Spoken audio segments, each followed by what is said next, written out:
Hello, আসসালামু আলাইকুম। রূপাঞ্জলের পক্ষ থেকে আপনাদের সবাইকে স্বাগতম। আজকে একটা সুন্দর রেসিপি নিয়ে আমি আপনাদের সামনে হাজির হলাম। হয়তো আমার মতো এভাবে রান্না করে অনেকেই খান, আবার অনেকেই জানেন না। তো সেই রেসিপিটার জন্য প্রথমে আমি একটা কড়াই গরম দিয়ে নিলাম।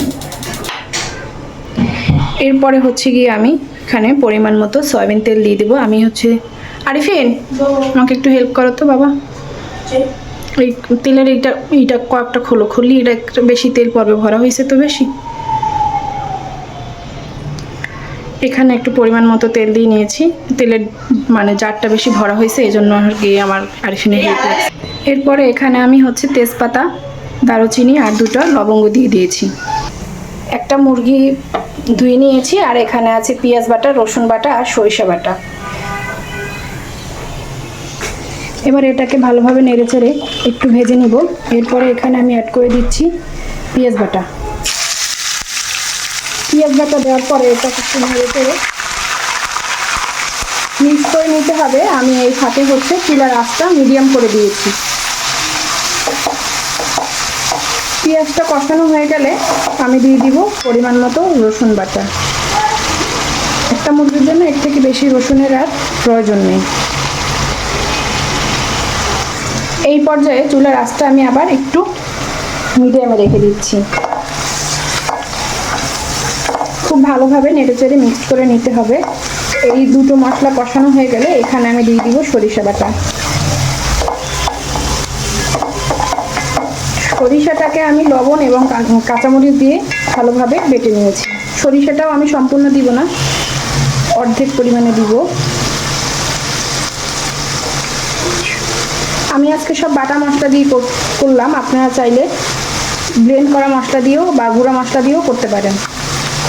ব্যাস, এবারে আমি ভালোভাবে নেড়েচেড়ে একটু পানি দিয়ে ভালোভাবে কষিয়ে বাকি মশলাগুলো দিয়ে দিই। এবার এখানে আমি ভালোভাবে কষিয়ে নিয়ে গরম পানি অ্যাড করে দিয়েছি। আপনারা চাইলে গরম পানিও দিতে পারেন, আমি ঠান্ডা পানি দিয়েছি।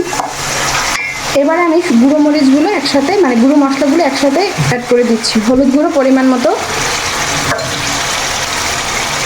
লাল মরিচ গুঁড়ো পরিমাণ মতো, যেহেতু আমার বাচ্চারা খাবে এই জন্য কমই দিলাম, আর লবণ পরিমাণ মতো,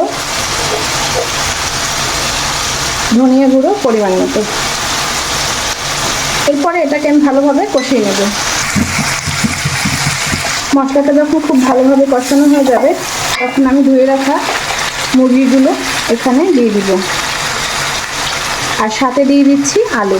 আপনারা যারা আলু পছন্দ করেন না অবশ্যই আলুটা স্কিপ করতে পারেন। যেহেতু আমার বাচ্চারা খাবে তাই আমি আলু দিয়েছি, তবে এই রান্নাটার সাথে আলু না দিলেই ভালো হয়। একসাথেই আমি আলুগুলোকেও দিয়ে দিচ্ছি। এখানে আমি অল্প আলু নিয়েছি। এবার আমি মাংসটাকে খুব ভালোভাবে নেড়েচেড়ে মিক্স করে মিডিয়াম আঁচে রান্না করব কিছু সময়। ঢাকনা ছাড়া রান্না করছি।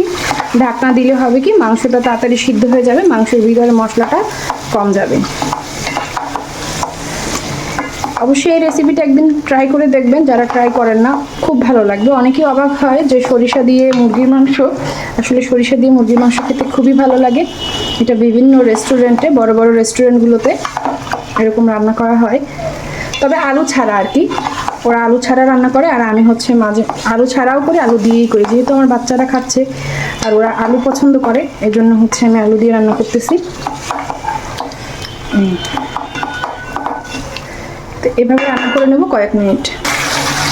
মাংসটাকে 3-4 মিনিটের মতো কষিয়ে নিয়ে এবার আমি এখানে দিয়ে দিচ্ছি পরিমাণ মতো আদা বাটা।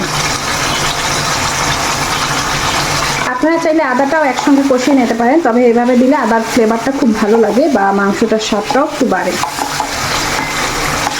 আমি সব মাংস রান্নাতেই আমি আদাটা আর জিরাটা পরে দিয়ে থাকি, এতে রান্নার স্বাদ ভালো হয়। এবার দিয়ে দিচ্ছি পরিমাণ মতো জিরা বাটা।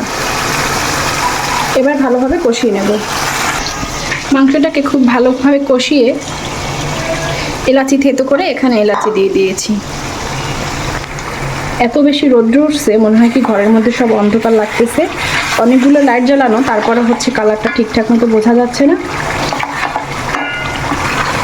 আরও 2-1 মিনিট কষিয়ে নিয়ে এরপরে আমি এখানে দিয়ে দিব পরিমাণ মতো পানি। এভাবে অবশ্যই রান্না করে একদিন ট্রাই করে দেখবেন রেসিপিটা আপনাদের কেমন লাগে। আশা করি আপনাদের রেসিপিটা খুবই ভালো লাগবে ইনশাল্লাহ।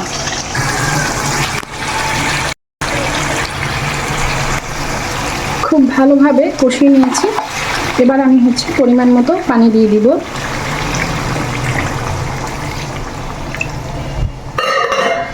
আমি হালকা ঝোল রাখবো, খুব বেশি একটা ঝোল রাখবো না, কারণ এই রান্নাটায় বেশি ঝোল রাখলে ভালো লাগে না। তবে আমার বাচ্চারা মুরগির মাংস ঝোল ঝোল খেতেই পছন্দ করে। আমার বড় ছেলেটা, ছোটটা তো কিছুই বোঝে না। আর একটু পানি দিব, অল্প একটু পানি দিচ্ছি। এবার টকবক করে ফুটে উঠলে টক করে দিব। এই রান্নাটা মাখা মাখাই ভালো লাগে। তো দেখছেন কালারটা কত সুন্দর হয়েছে, মাশাআল্লাহ, আলহামদুলিল্লাহ। এই যে রেডি হয়ে গেল আমার রেসিপিটা। ভালো থাকবেন, সুস্থ থাকবেন, রূপঞ্জলের সাথেই থাকবেন। আল্লাহ হাফেজ।